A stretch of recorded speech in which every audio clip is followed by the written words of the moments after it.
It's time to take command with former NFL tight end Logan Paulsen and former Commanders beat reporter Craig Hoffman. What's up? What's happening? Welcome in to Take Command. I am Craig Hoffman. He is Logan Paulsen. Logan, back in the OG Take Command studio today. I got the banner behind me and everything. Yeah, way OG, man. Look at you. Yeah, this happens when I actually do the podcast at work. What a concept. So today on the show, Justin Jefferson signs a new contract. What does it mean for the rest of the NFL, and how significant for a non-quarterback to make that kind of money? We'll talk about that at the end of the show. We'll also get into some of the Commanders' needs that are still potentially on the roster a little bit later. But we start, Logan, with a position that certainly could be qualified as one that potentially has some needs. And that's because we don't really know what to make of Emmanuel Forbes in this new system. But I got a text over the weekend from my guy, Tony, who you can find on TikTok, Logan, because I know you're on TikTok.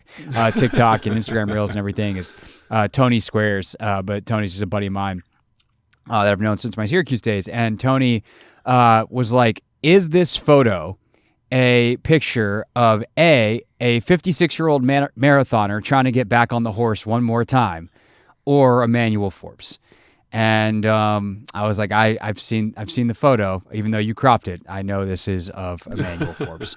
So breaking news to start Take Command. Emmanuel Forbes still pretty thin, and there's obviously a ton of nonsensical conversation about this and his size, and we've been talking about his size for the better part of a year since he got drafted, and you know, we're like, is he 165 pounds? Like, how big is this guy? Can he play corner in the NFL? But Logan, I think I certainly expected him to come into this year with a little more weight. He doesn't look like he has. I will leave this open-ended to you from here. This photo is going around. People are talking about it. The photo aside, what do you make of the substance that we're going into year 2 here, and Forbes looks to have kept the same exact body type as he came in with as a rookie? Is that the one of him at the camp with the kid, with the camper? Is that the one? Well, there's that. Yeah, that one. And then I think people have zoomed in on the legs and realized that the kid's got bigger legs than he does. Well, first off, Emmanuel Forbes is like 6'1". He's like 6 foot 6'1". So he's not like a small dude. So like when you see him around the building, like height wise, you're like, oh, you're like a normal person. So that kid's gigantic. First off, he's got to be like 6'4", 6'5". Like he's a big kid. I don't know how old he is, but when I saw that picture, I was like, dang, that's a big, tall son of a gun. So again, like I think that's a little bit of one of those things where it's like, you're standing next to a big person. Like I've caught myself standing next to people that are significant. Like when I'm training Morgan Moses, for example, I'm a pretty big guy, Craig. I'm 6'4.5", 270. Yeah, I was about to say, it's me standing next to you. Every time we decided on the Take Command pregame show to do our stand-up segment, and I was like, cool, I need a box. Yeah. And so when you stand next to big people, you look smaller. And this kid's in high school, and I get that he's younger, but I think he's just a big guy. Because like when I stand next to Forbes from a height perspective, I'm never like, oh, you're short. Obviously, he's a slight build. And again, this is one of the things that you're constantly negotiating. Like I've played with guys who are hard gainers. I've played with guys that are, they can't lose weight. Like this is part of the deal of dealing with different body types. And everyone's kind of got their own journey and own issue to kind of work this out. My thing I keep coming back to is when you watch his film of college, dude can play football. Right? I think when you watch some of the stuff that he did last year, dude can play football. He's got good instincts. He's got good feel. He's got good length, right? So I really don't care how big he is. And everyone says, oh, what about that time where A.J. Brown, like, big dogged him? A.J. Brown big dogs everybody in the NFL. Benjamin St-Juste is 6'3", 210 pounds, and A.J. Brown will get the better of him physically. Like, there's a difference in the kind of athletes you're going against. There's an acclimation period.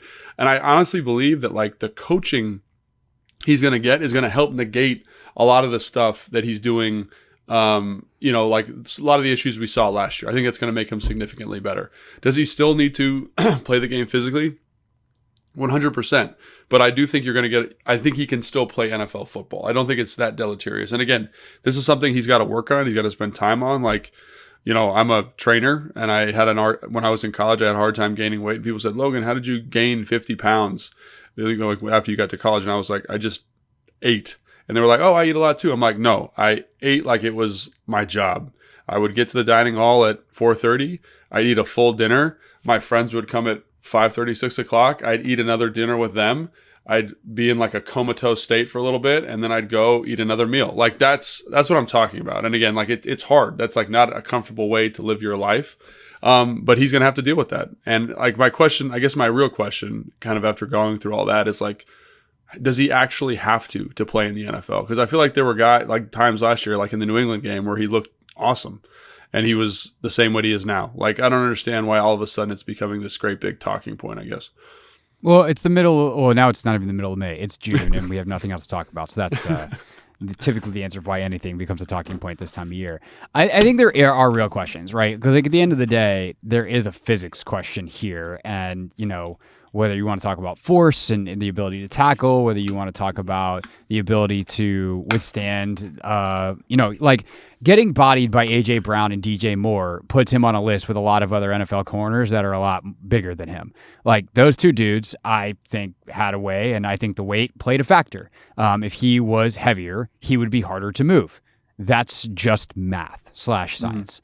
But the question is, with better technique and ability to anchor leverage and a better understanding of what that physicality feels like, can you anticipate it better and make it less impactful? So the multiple things can be true at the same time. And that's where I kind of land too, is like, I think he probably would be a better football player, more impactful football player at a little bit heavier weight, because his ability to withstand contact, his ability to deliver force is just enhanced by the physics of it all. But I don't know that it has to be incredibly dramatic. At the same time, like I think it's okay to admit, like, this dude's an exception if he can play at his body type. Like, I have seen a lot of dudes with skinny ankles and skinny calves. I've never seen a dude in the NFL with like his hamstrings. Like it's not like when you get into his upper leg. And again, we're talking about this from like a trainer to like physicality, whatever, perspective here. Like, I've never seen a dude in the league that has his build. Like his waist is super skinny, his his thighs are skinny, and maybe there's an ability to play without that. But when we talk about scouting guys for the league, there's a reason we talk about body types, and like these tend to succeed, these tend to fail. There are exceptions at all positions of certain calibers. I mean, Jason Kelsey's going to the Hall of Fame. He was way undersized as a center. Aaron Donald's the best defensive tackle maybe ever, maybe the best defensive player ever, and he's not prototypical size. But I think that both things can be true. We cannot be talking about his existential ability to stay in the league or not. We can talk about whether or not a first-round pick can play like super elite high-level football at his size. And there's room to talk within those conversations while just saying the quiet part out loud, which is if he's able to do that, play at an elite level at his build, that would be an exception. Yeah, and I mean, obviously it would be an exception, but I do think the game is changing a little bit. I look at, Devontae Smith for the Philadelphia Eagles, very small, undersized guy. 100%. Tank Dell for Houston. I look at guys that I played with. I wish I could remember his first name. Last name Williams. 170-pound receiver, about 6'2", could really run, fast guy, but like, undersized. And again, like receivers, I think tend to be able to accommodate that smaller body type because they're not tackling as much. But I do think the game is transitioning. It's transitioning to a smaller body type where the size and the physics and the contacts aren't quite as important. And again, they've changed that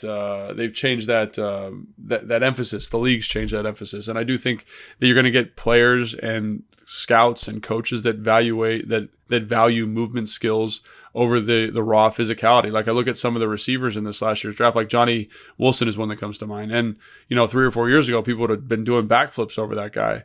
But like when you look at the evaluation, even my own evaluation, like I love tall, lanky wide receivers, so I love Johnny Wilson. But there's always this doubt in your head, like, does he move well enough, even though he's a very good mover for that size, to excel? And so when you watched, Devontae Adams, when you watched or any of these receivers, like the movement skill is the value. The size is becoming less relevant. And so with corners, like, with Emmanuel Forbes, for example, like one of the things that he did a great job of at Mississippi State is he moved really well. And again, I think while the size is not a non-issue, I think it's less of an issue than it would have been 3 or 4 years ago. And I also think, like, schematically, if you can communicate to this guy, I think you just look at the highs from last year coupled with the college film and say the potential is there, kind of irrespective of the body weight. And again, like, I'm not saying the body weight's a non-issue, but I think there's enough there with the change in the type of player, the emphasis on these space satellite players. He's definitely that.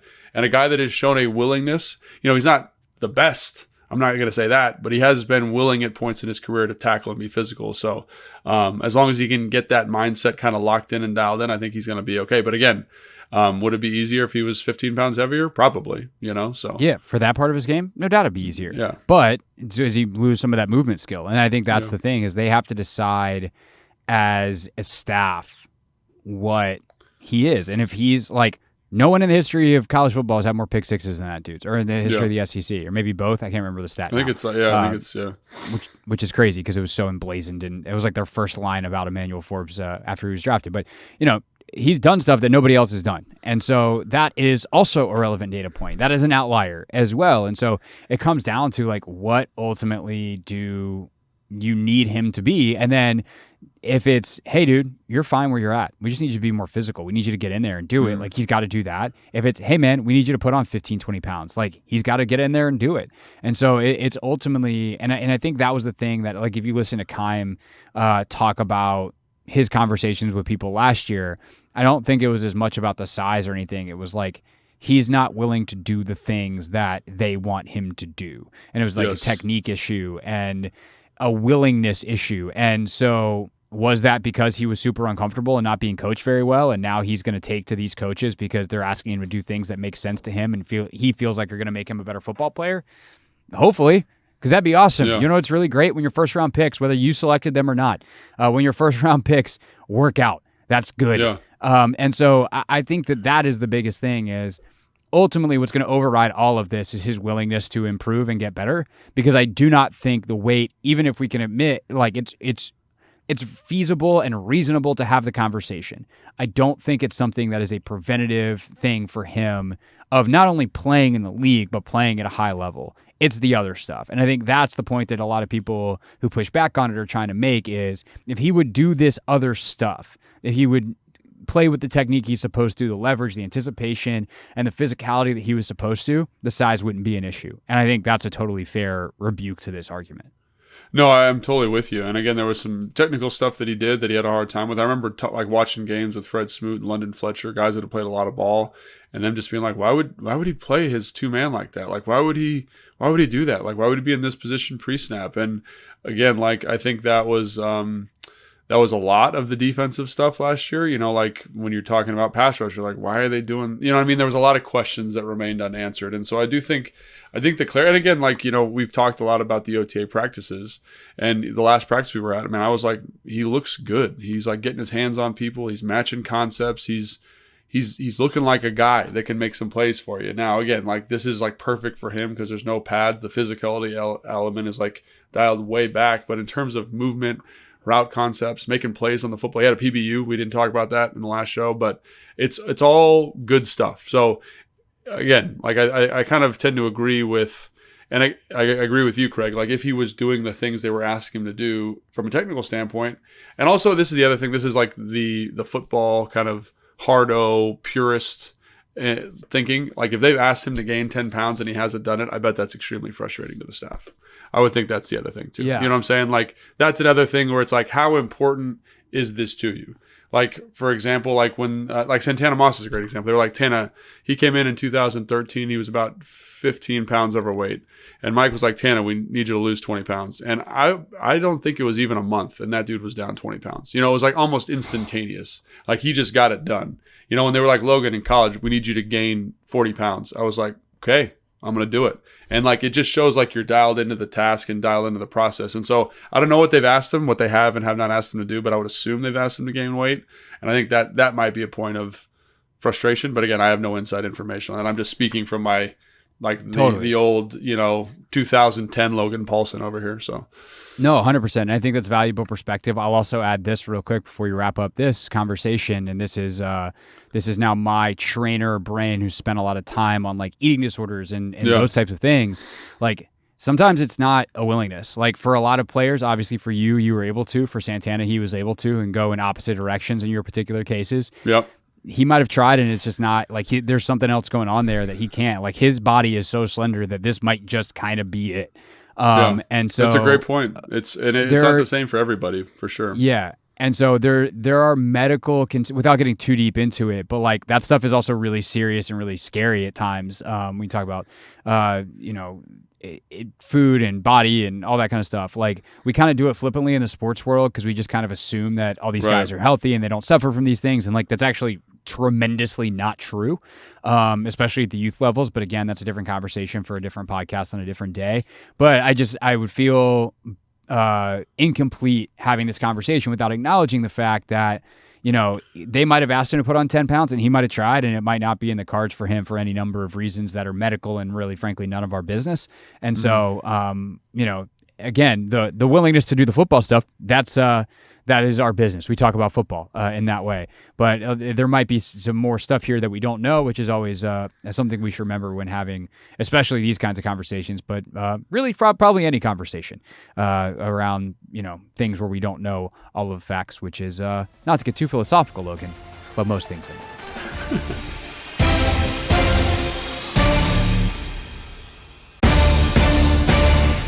Continuing on Take Command. So corner is certainly an area where a lot of people have circled, Logan, and said, we don't know what we got here. We don't know who the starters are.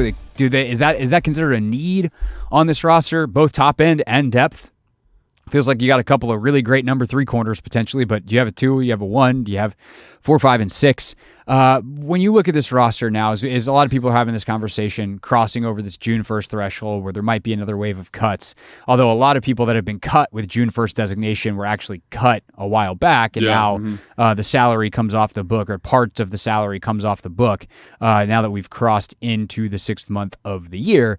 But Logan, when you look at the Commanders roster through this first part of OTAs, where do you think they could still potentially realistically add and improve, either entering training camp or maybe even the next big wave of cuts is truly at the end of training camp where some more veteran players might become available?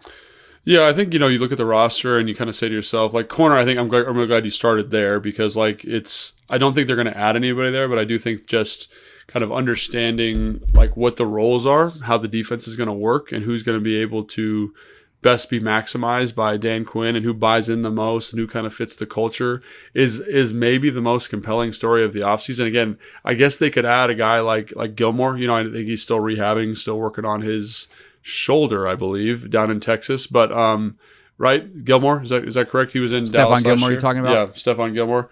Like they could potentially add a guy like that if pieces don't develop. But if I'm Gilmore, I'm probably thinking I want to go to a team that's going to win right away, be more of a contender. But I think, again, like it's who develops, is it Michael Davis? Is it Benjamin St-Juste? Is it Emmanuel Forbes? And who can kind of fill out that roster spot or fill out that position group? But I guess I would be a little bit surprised if they added somebody. It's not impossible, but I'd be a little bit surprised if they added somebody. I think the one that I've just got circled is the offensive line, really, quite honestly. It's like, obviously, like I think the core, they've done a good job in free agency with Biotish and Cosme, I think, are good cornerstones. I think people are sleeping on Wiley and how challenging his role was last year, given the style of Eric Bieniemy's play calling. But left guard, to me, even Allegretti, Chris Paul, is still a little bit of a question mark. And then as much as I like Cornelius Lucas, and I think he can play, like there's a reason he's one of the best swing tackles in football and not one of the best tackles in football, right? His skill set is very, very good in that swing tackle role. When he's had to play, he's done a good job. It'll be interesting to see if they believe that he could be the guy long term, because if they think that, or even if they think they can get you through 8 games, then it really comes down to Brandon Coleman's development. And I think it's I was actually having this thought experiment with myself this morning when I was driving around. It's like if we had drafted Amarius Mims or Jordan Morgan or Kingsley Sumatai, are we as a media community that worried about this selection? And my answer is probably not, but I think that that's probably short-sighted because we have name familiarity with those people. We'd still be starting a rookie left tackle. And if you look at offensive line play, rookie left tackles tend to have a hard time. So I think Brandon Coleman, given his athletic profile and given his measurables, has just as good an opportunity to be a starting left tackle as those other guys, right? It's just we are not as familiar with the name, So I think that's something I would just kind of call attention to is like, you're really asking Korn to do a good job holding on the fort. You're asking Coleman to be developed, And I'm not saying he can't do it, but those are question marks. And so I could see how a fan, even myself, would be like, is there anybody we can sign? And I think you brought up a great point there. Like the left tackle market is not one where guys just randomly come free. Like the Charles Leno thing was like a total aberration when that happened. Yeah. No, 100%. And here's the other thing that I would say, though, about like, especially Mims, but even those second round guys, I feel like if he was taken, Coleman was taken in the second round, not the third, people would be like, the short term we got to figure out, but at least we have a long term plan.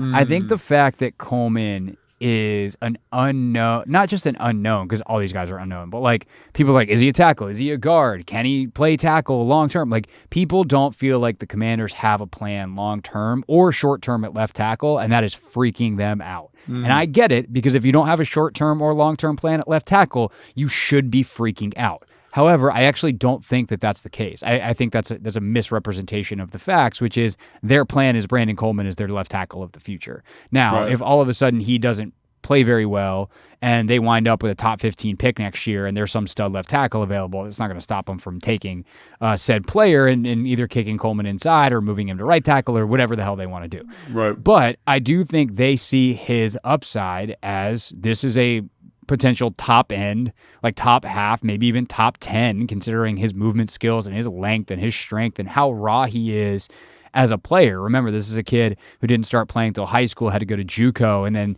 has really only had 1 year of solid left tackle play, and of consistent left tackle play because the injuries his senior year at TCU to other people, which has caused him to bounce around. But in his 1 year of starting left tackle play, he was really damn good and started in the national championship game. Right. So at the end of the day, they have a plan, even if a lot of people don't see it otherwise, which I think changes this conversation, whether you're willing to kind of take their word for it, take Adam Peters' word for it, or we're doing our own kind of composite evaluations of, they think he's a tackle, but all these other smart people think, not just like analysts, but like other people in the league thought he was a guard, so actually they don't know what they're doing, and thus it's Cornelius Lucas or Trent Scott or bust, and that is not a good left tackle plan. Yeah, and I think that, again, like, I think a lot of people tend to, and I'm guilty of this too in the evaluation, is to bucket guys as guards, tackles as guards, because it's safer. You know, it's like you're looking for something very specific at tackle. You're looking for kind of this prototype. We mentioned Amarius Mims, and like he's like what you're looking for, like a tall, angular athlete that's big but is also very powerful and it could move laterally aside. It's like it's a very specific thing you're looking for. And I think as an evaluator, you're always like, oh well, if they don't have that, then they're probably a guard. But I think like when you look at Coleman, like just as an example, I think he's a really interesting case study for evaluation. Like everything that tackles need to play in the NFL, he has. He's got great feet, he's got great length, he's got great anchor. And so it's just about, can you get him to develop and learn the position and how to play at the NFL level, right? Because again, you mentioned like the novelty of football to him. But as far as if I'm taking a shot on somebody in the third round, like he has like first round tackle measurables, but it's the indecisiveness of like, where does he play that you get him in the third round. So that's why he's such an exciting guy to me. And again, you're putting a lot on the offensive line coaches to make sure he gets ready. But I do think if you just, and this is something I do usually pre-process, but I look at everybody's arm length, everybody's 40, and then for offensive lineman height, weight. And if you look at that, like I would stop and circle him and be like, this guy is someone to keep an eye on just based on that alone. And to get a guy like that in the third round is extremely, extremely valuable. So as much as it is like he doesn't fit this kind of height, weight mold of a traditional tackle, the other stuff is extremely tackle centric. So it would be pretty fantastic. Again, if you got a starting left tackle in the third round, how awesome would that be? That would be fantastic, you know? And I think like you said, there is a very reasonable path for him to get there. But again, like I understand a lot of the fans' concerns as to why they say, oh, we need to bring another veteran in. My question is, who would you bring in? Like it's like you got to kind of make it work with the guys here at the moment, I believe. Yeah, I think the one name that I'm really intrigued by is DJ Humphries because he played for Cliff and he is not going to be available. Like you can probably sign him whenever. I would probably sign him at the beginning of camp and let him rehab in my building so I can keep an eye on him and also be involved in all the offense and the install and let him mentor Coleman a little bit, all that kind of stuff. But he injured himself in late December last year with a big-time injury. I think it was an ACL. And he's not going to be available till the middle of the season. But if you're going to be waiting to the middle of the season for Brandon Coleman's development or another option, I would give why would you put all your eggs in the Brandon Coleman basket? Right. Now, if you think DJ Humphries is going to be available and he's not going to sign without checking in with you, then why would you pay him? It would be the other side of that, because then if you don't have to, you don't have to. Or if he doesn't come along from injury, like there's some risk there on the financial side. But with the amount of cap space they have, I'd probably just sign DJ Humphries at some point and be like, all right, we're either going to and he'll start season on IR, or on PUP, and he won't come off and take a roster spot until he's ready to play. And if you never need him, then great, you never need him. But at the end of the day, if you're going to rely on either Trent Scott or Cornelius Lucas to buy you 6 to 8 games anyway, at maximum, then might as well have as many options as possible when you come out of those 6 to 8 games. Other than that, Bakhtiari's missed a million hours of time or a million games over the last couple of years. I don't know that that's that intriguing. And everybody else, good left tackles aren't available because good left tackles are hard to find. And so at that point, I probably just wait to see if one gets cut at the end of camp. And that sometimes happens. We call that a Donald Penn around here. That's what happened at the end of 2019 when all of a sudden Trent Williams was like, no, I'm really not playing. What the hell is wrong with you guys? And they emergency had to sign Donald Penn. And they did. So that can happen. The Leno thing is, as you said, an even bigger aberration. That didn't happen this year where there's not any really candidates that are potentially going to get cut because some rookie's having a great camp. And other than that, I think you're just reliant on, and this is the other point I want to make real quick before we wrap this thing up, is I also just don't think it's as dire of a need as a lot of the mass media, national media says, because they look at the numbers and the sack totals and everything from last year, and I just don't think they appreciate how bad the play calling was and how set up that offensive line was in combination with Sam Howell's skill set and some of the weak points in his game to fail. And so it's not surprising that they did. They're not as bad talent-wise as people think they are. They're not awesome. I'm not telling you they're great, but they're a lot closer to average than people want to give them credit for. Yeah, and I'm with that. I think I'm 100% with that. I think that's a great analysis. The one thing I would just say is I think the question mark on the left side is something that people are having a hard time with, but I think that's why you have training camp. Right? You have training camp to see who the best 5 are, and let's get those best 5 guys out there. And you go out and you sign a guy like Allegretti, you sign a guy like Biotish to help kind of, if you do have to play a young guy, you've got 2 guys with some experience. Then come in and be like, hey, young guy, this is who we're blocking, this is what we're doing. Make sure he's on the same page, right? And people, I know Cornelius Lucas is much maligned, but he's played well when he's had to play, and he's blocked some really good pass rushers in his time. So Again, I understand it's uncertain, but I think you bring up a great point. If the play calling is different and that group gels the right way, I've been a part of some teams that have had some, on paper, bad offensive lines, but they're fine. They work because they're better together than their sum of the individual parts. And I think that's what this group has the potential to be. And again, that puts a lot of onus and responsibility on coaching. But one of the things I love and I appreciate about Dan is he understands the value and he appreciates the importance of coaching. So he's going to make sure that the guys that he brought in, the staff that he brought in, are going to make that happen, which is, I think, something that is very important. So, no doubt. And last but not least, sacks for a quarterback stat. We said that last year a million times, and the way Jaden Daniels is processing so far in OTAs, feel good looks about like those numbers are going to be a lot lower this year than they were last year.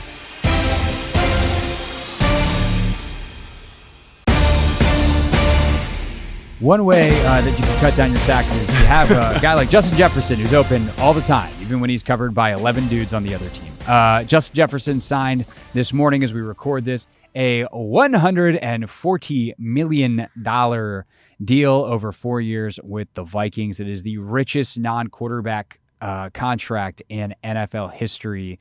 Logan, what do you think this means for the NFL and kind of the way money has shifted by position, that a wide receiver now has that note as most or highest paid non-quarterback in the league. Well, first off, I want to say that I think he deserves it. Like when you watch the film, man, he's a special football player. And so like I think he definitely deserves it. I think it's also indicative of the way the game is going. We talked about that a little bit earlier with Forbes and kind of how it's getting smaller and these space players are becoming more valuable.